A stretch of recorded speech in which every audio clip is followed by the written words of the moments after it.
Welcome to Sewing Out Loud, the official podcast of Zede Sewing Studio. Here are your hosts, Zede and Mallory. Sewing Out Loud. Hello, and welcome to the podcast. I'm Mallory Donahue. And I'm Zede Donahue. And today we're going to sort of explore, actually, I think I'm going to step away from the microphone real quick here, so Mom, get ready to fill some airtime, okay? Okay. We're going to talk about hand beading. This is just so much fun. Like, I'm so excited to talk about this subject because it's fun to do, right? Okay. Like, I mean, isn't it? Isn't it fun? Yeah, it is. Okay, you're looking at me like, I don't know. It's something that I really fell in love with when you started to do it and teach it. I would think I was like in 5th grade when you did this. Oh, look, here. Did big time heavy stuff? Yes. Well, that came later this was later than when I started it. But when is that? Okay, but this is April 2000. Okay. So 4th, 5th grade. Well, I started, but I didn't find this particular woman till like 2 or 3 years into it. Okay, well, I think that I learned a lot from this book too, but somewhere around that time, where you got into it. But talk about how you started to get into hand beading, and I'm actually going to go get a couple of boxes of beads though for us to look at too. Okay. Okay. So talk about how you got into it, why you got into it. Well, why did I get into it? Gee, I think as best I can remember is, Hillary had these bridesmaids dresses from being a bridesmaid, and yet she needed performance dresses. And I said, well, I can add beads to that, right? Or sequins or something like that. We'll dress it up, so to speak, or change it so it won't look so much like a bridesmaid's dress. So that's sort of where I started. My problem at that time is I could not find a lot of stuff on hand beading other than Native American beading was like what I found the most on. Like the weaving. Like the peyote beading. Yeah, that technique. That kind of stuff, which was excellent. Right. But it wasn't always the materials I wanted to use. Right. Okay. Yeah. So, but they had a lot of neat stitch patterns and things like that helped me out a lot. Mm-hmm. And then the other thing was I kept trying to decide what kind of thread I needed to do this with. Yes. Beading needles didn't seem to be a problem, finding those. So you really got into this? Oh, I got into it big time. But wait. You really, the catalyst for all this was like performance dresses for Hillary in college? I think so. Okay, this is so funny because I just have to explain this to everyone, okay? Hillary was a vocal major. Yeah. And like, Mom, okay, this is just darling.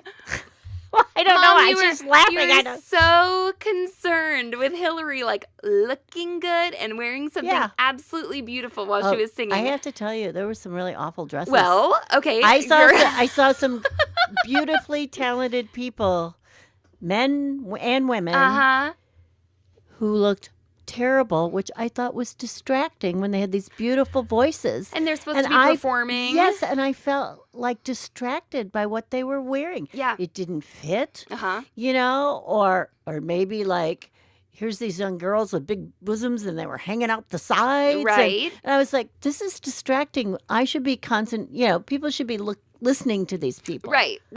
And I remember, I think I've told you this before, I saw Itzhak Perlman. Mm-hmm. I think it was actually Phil Donahue. That's how long ago this was, like 30, 40 years ago or something. Interview Itzhak Perlman. And I don't know if you know, Itzhak had polio as a child. Mm-hmm. So he walks with crutches. He can't stand on his own very well and all this kind of stuff.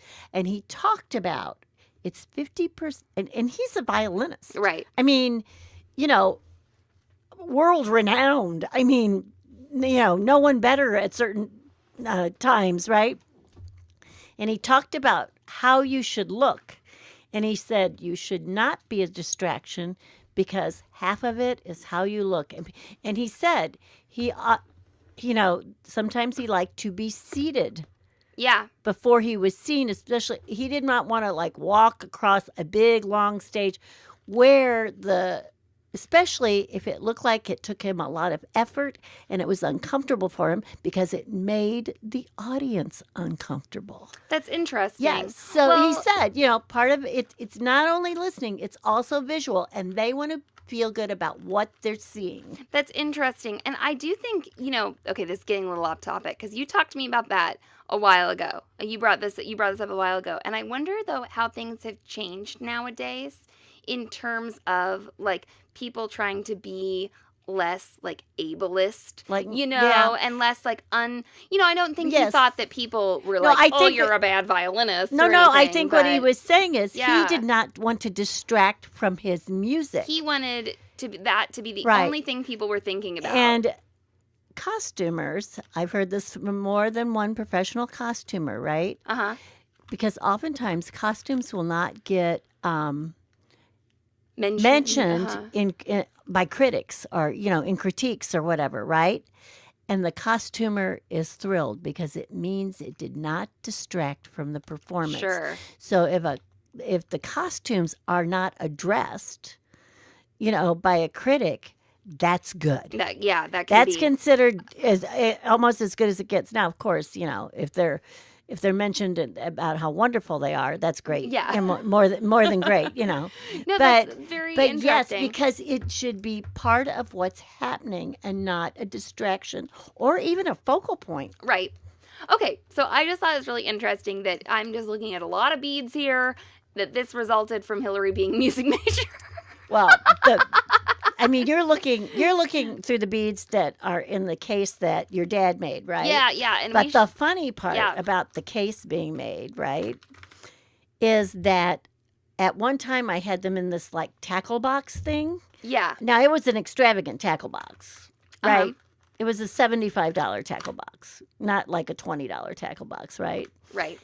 And your dad saw that and he goes, "Wow, that's kind of an expensive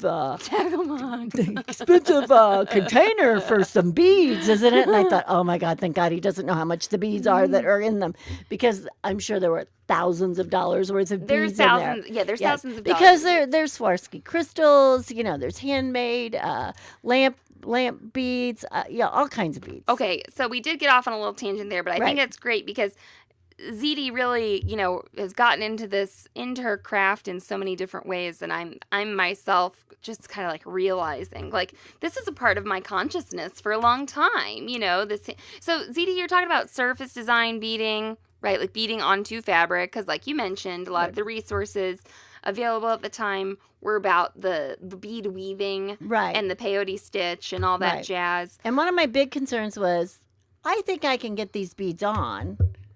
How am I going to get them to stay on? Because many of the beads are glass. Uh-huh. And some of the beads are, like a bugle bead, is rough cut on the edge. It's not polished or anything. They're made in tubes, and then they're like, sliced up into these little macaroni beads, So it cuts the thread. Right. And, I was just searching for thread. And at first I did use metricine. Okay. I waxed it, and I used it. But I did have a dream that Hillary was, in the hook of the grand piano, like singing an aria, and all of a sudden you heard tink, tink, tink, tink, tink, and all these beads like just started like hitting the floor. Yeah. So I went on my search, and that's when I found out about. I can't remember how I found out about Nancy Eha. I think maybe she was on Alex Anderson's quilt show. Okay, so she was beading on quilts. I just want to mention Nancy Eha. So that's the book that I had out that I was showing to Mom. Okay, Nancy Eha's book that we are looking at is called Off the Beading Path, and it is copyright. I'm like moving all these beads around. Let's see when this is copyrighted. 1997, 1999, second edition. And you have this signed copy from Nancy. It says April 2000. And what's so funny is that's probably just about when I started beading. But I didn't get that book till, 2 years into it or so. I just want to say that that when I sign books in the future, I'll make sure to date them. Well, okay? I think the other thing really is great. I don't know, the internet was up and alive and dial up anyway. when I was trying to research this, and I think search engines certainly weren't as wonderful. Yeah. But I was looking up beading on garments, Uh-huh. and a lot of her beading is on quilts. Yes. So I think it's one reason it took me A little forever bit. to find someone Okay, let me give you a little update on that Nancy. I liked, because Yeah. she's a very modern beader, Yeah. I would say. Let me give you a little Nancy Eha Yeah. update. Okay. Yeah. Nancy Eha is in the Craft Industry Alliance Right. along with moi. Okay. So I wrote a little blog post a while back called Join Me in the CIA. The CIA is the Craft Industry Alliance. And you can learn more about that when you go to sewhere.com/CIA. Right. But it was cool because they have, I could go on about the CIA and how cool I think it is. That's why I wrote the blog post. But I found her. She posted in the Facebook group about like a new beading course that she has on her website now, and like some patterns. She got some videos. And I was like, oh my God. And I wrote to her, I totally fangirled her. I said, hi, Nancy, I learned how to bead from your book and my mom in, the 2000s and da-da-da-da. I'm just like, so glad I found you. And she was like, that's very nice, Mallory. And I was just like, She sent me a magnet, too. We used to have a magnet. oh, I yeah. know, yeah. And this book, I'm going to link to it in the podcast, I promise. Just these diagrams are really great. And I had knowledge about sewing, about putting things together from you, from a very young age. And so, but like these diagrams, if you have that knowledge, if you have some familiarity, you can get real good real fast. Yeah, you can. Right? Yes. I mean, yeah, I would teach this beading course that lasted an hour and a half. yes. And people would come up with phenomenal things after they felt confident. Yeah. And they saw my stuff, and I was like, this is no big deal, you guys. Just fill this with beads. Do this way. Stack these beads this way. I mean, they just got so into it. Sorry, I was hogging the book. And I got into it. I mean, so you can also do research on beads. Yes. Check beads are, Yes. China beads. Mhm. And you can, check beads are nicer than China beads, but China beads will do too. There's Right. Swarovski crystals, and there's all kinds of crystals. So you got her book. Mhm. You want to talk a little bit about just some materials before we take a break? Well, I think, Or- I use beading needles. Yeah. Okay, I like short ones.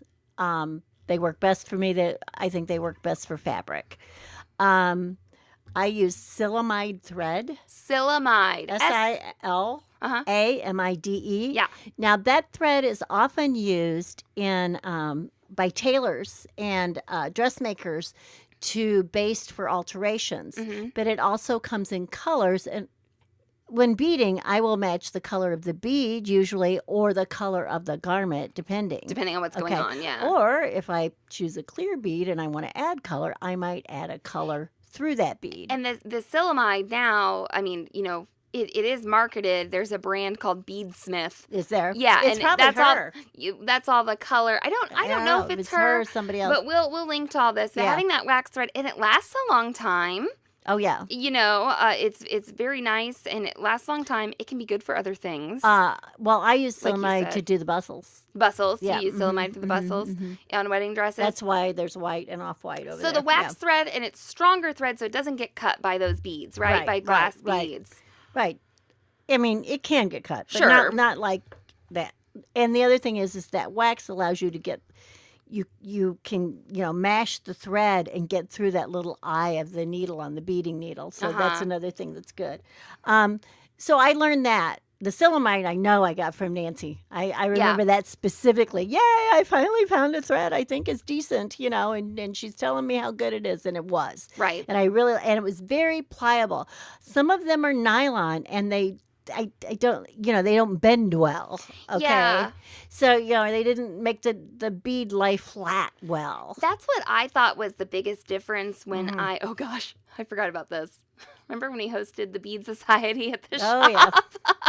Oh, the good old Bead Society. The Bead Society, I don't know if anybody's listening, Sarah or Ruth or anybody like that, but we hosted this Bead Society, and I was like, oh, I like to bead. And man, some of these people would just look at me like I was an idiot, because we like to bead on fabric, and they were very specialized Right. beaders, of that peyote stitch or of Right. those other patterns. Not all of them, but some of them thought I was treated me like an idiot. You know, They were more jewelry makers almost, yes, I would say. there you go. Most of them. There you go. So I they like to use that Nymo thread versus the They silamide. say Nymo, huh? I always said It's Nemo. a brand. I know. It's It's N-I-M-O, right? I don't know. I think But it it's sounds like nylon, so like Nymo. Maybe it's Nymo. Yeah, I don't remember. But I tried using that. Yeah. And it just was too stiff. It didn't lay flat on the fabric. I'm sure it's great For the jewelry for what they're making. using it for, right? Yeah. Okay, well, let's pause. Let's take a little message break and come back and talk about projects we have done with the beads. Hey, Mom. Yeah. You can feel free to compliment me Oh no. On- what? on this. What?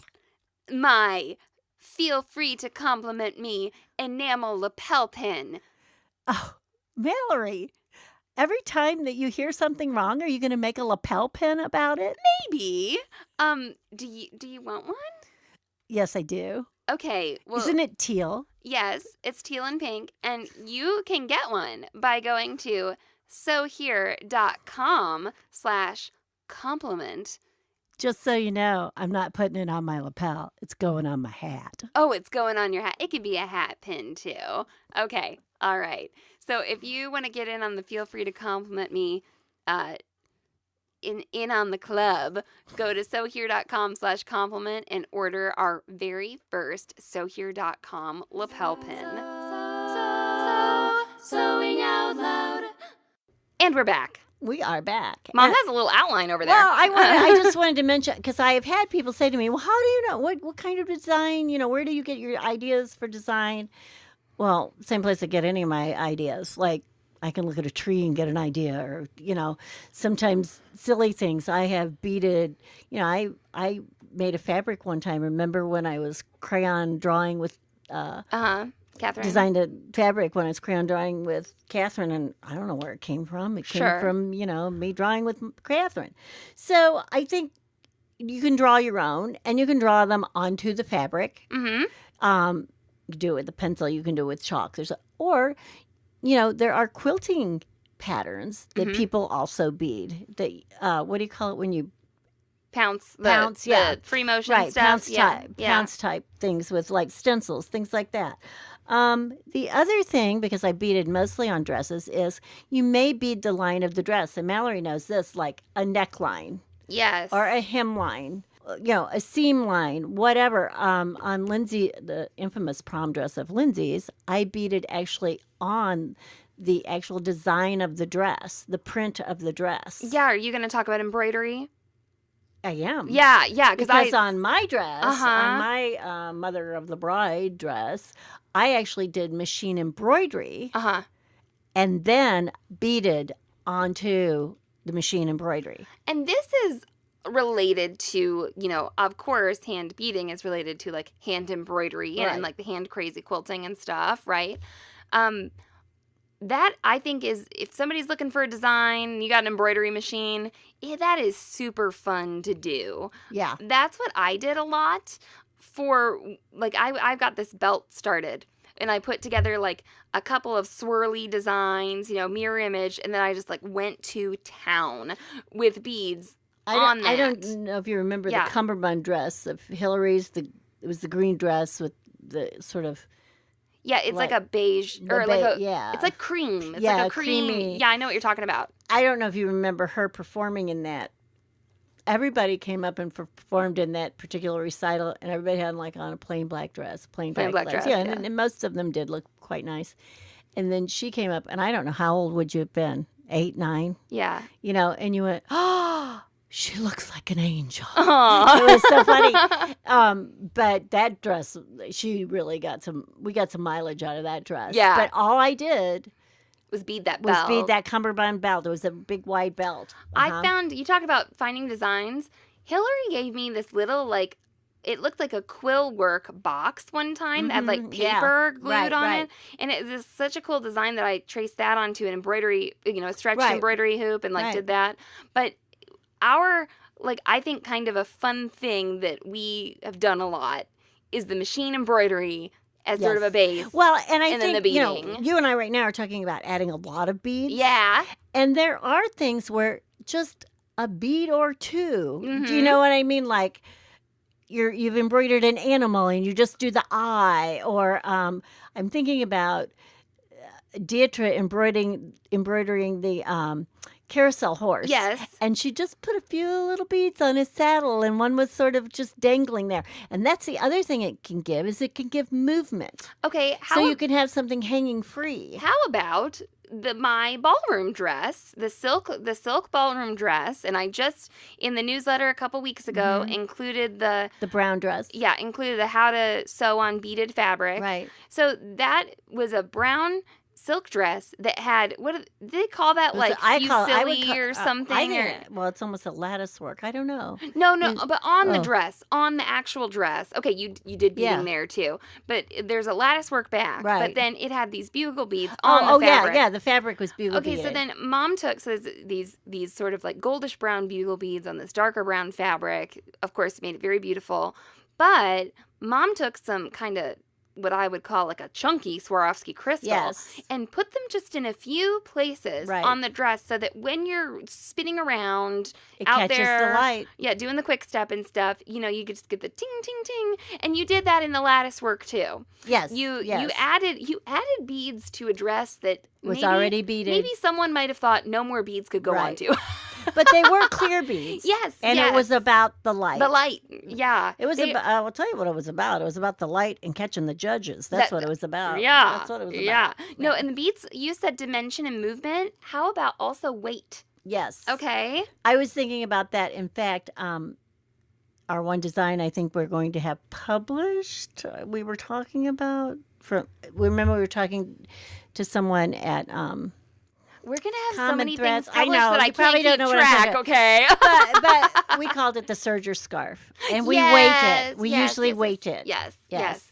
So oftentimes if we have like a chiffon scarf, we will weight it either at the hem or at the corners by something that dangles or is like a teardrop or something like that. Or, you know, when you go to the corners, something like that, you can also stack beads on top of each other. Okay, you did that on the brown dress too. Did I? Because I was standard. So there's two types of ballroom, and I'm a little rusty on this, but there's standard and there's American, and I did standard, and there are sort of these different versions of the same dances. Like Foxtrot's American, quick step is standard. I think and there's like standard cha-cha. You know, I know there's one that, because I remember doing the suits.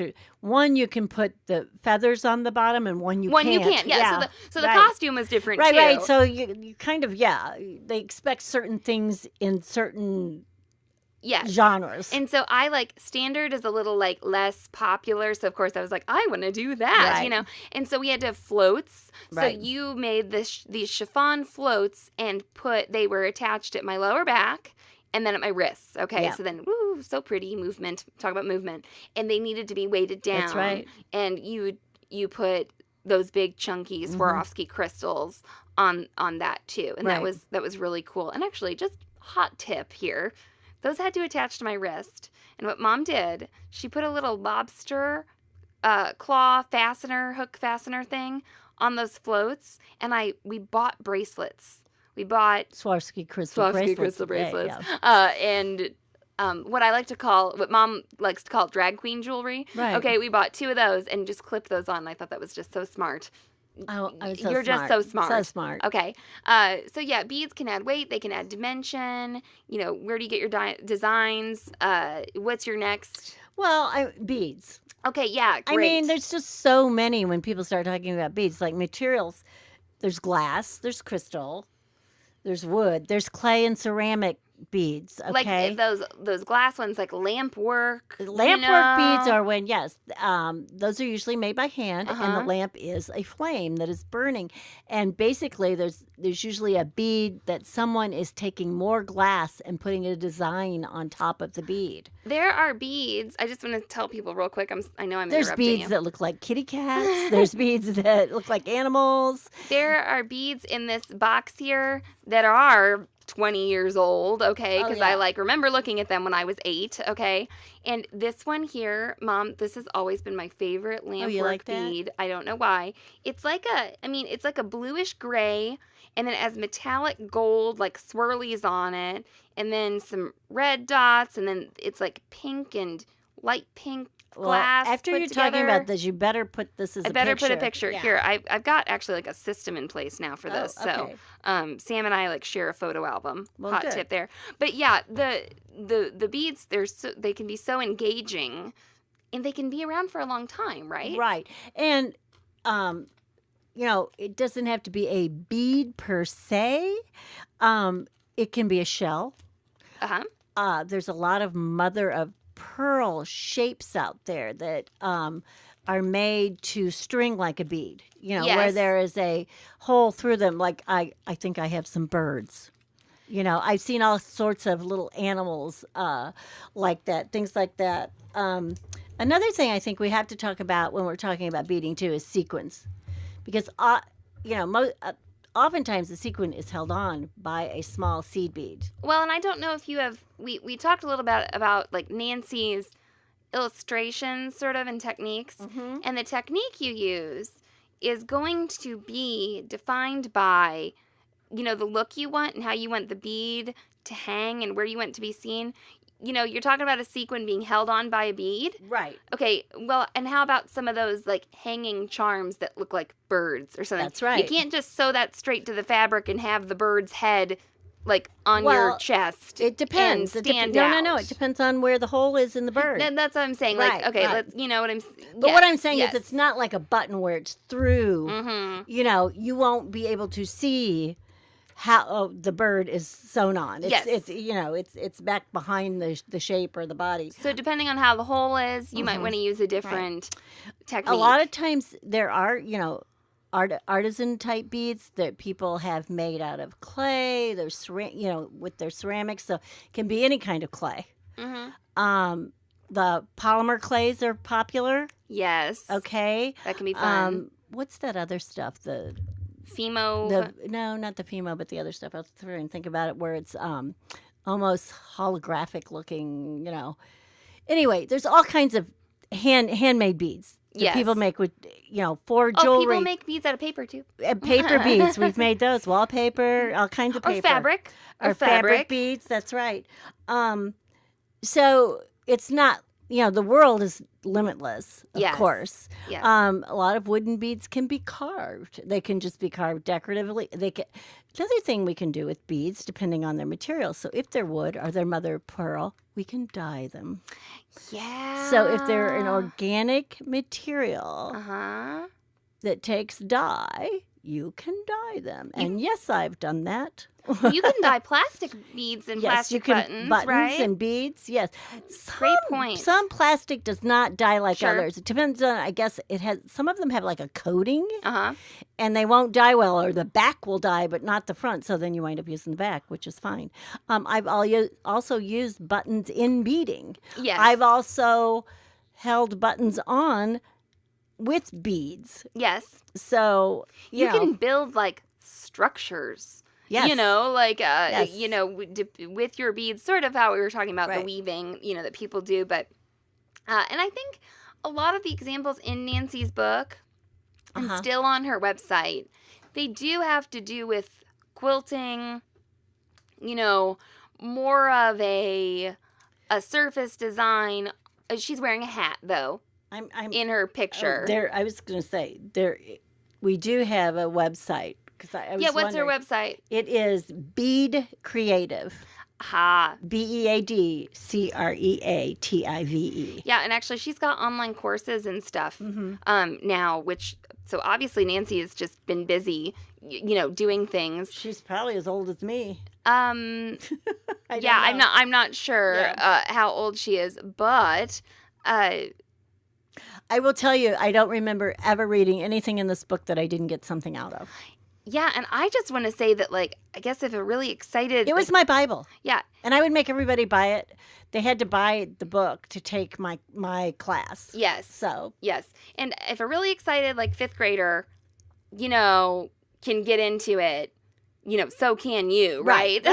So you'd be able, to do that. And we just recorded the episode about making your own wedding dress. The beading can really bump something up from a casual thing to a fancy thing. And I don't want to neglect the fact that beading can be casual, where you can go with the wooden beads, or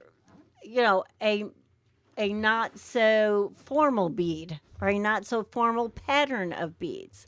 I mean, I love beads on things because you get that texture, you get that relief on top of the fabric. Yeah, or you can just not give a care and just wear, Swarovski beads around all the time. That's so right. I'm in full support of that. That's right. Yeah, that's right. That was part of the reason, though, that I didn't buy beaded lace in France. Because you knew I could bead it. I knew. I knew. If I want beads, I can have them. Right. And I don't want them on my butt because I don't want to be breaking them or snagging or da-da-da-da-da, So it was something that sort of set me free a little bit. But, just buyer beware when you get started buying beads. Yeah, you can get crazy. You're going to love it. Again, another library to fill. You'll have a bead library. We have a stack for our beads. You'll be like, I want these foil-filled beads. So that is, beads. I think it was one Christmas or something, my husband said, what would you like? And I said, I need a bead cabinet, and I know how I want it. Uh-huh. And that's how I wound up with that bead cabinet. And I think we featured that one other time in the first edition of the zine, I think, or the second. I can't remember which one. I'll have to look. But we show pictures of it and how it works and everything. It would work for other things too. Oh yeah, sure. It's a really cute little idea that uses some handmade elements and some ready-made elements. Okay, well. I know we didn't teach you how to hand bead in the podcast. It's really hard over the internet radio to teach someone how to hand bead. But it is really a lot of fun, and if you're interested in adding some sparkle in that way, or some dimension or some movement or something to your garments, check out the show notes of the podcast. We'll have the book there and a link to Nancy's website, and she's so fabulous and such a wonderful communicator. I hope you all enjoy it. You can find us on Instagram at Zede Sewing Studio, and you can sign up for our newsletter at sewhere.com/lovenote. So long and so happy. Thanks for listening to Sewing Out Loud. For even more expert sewing advice, visit sewhere.com.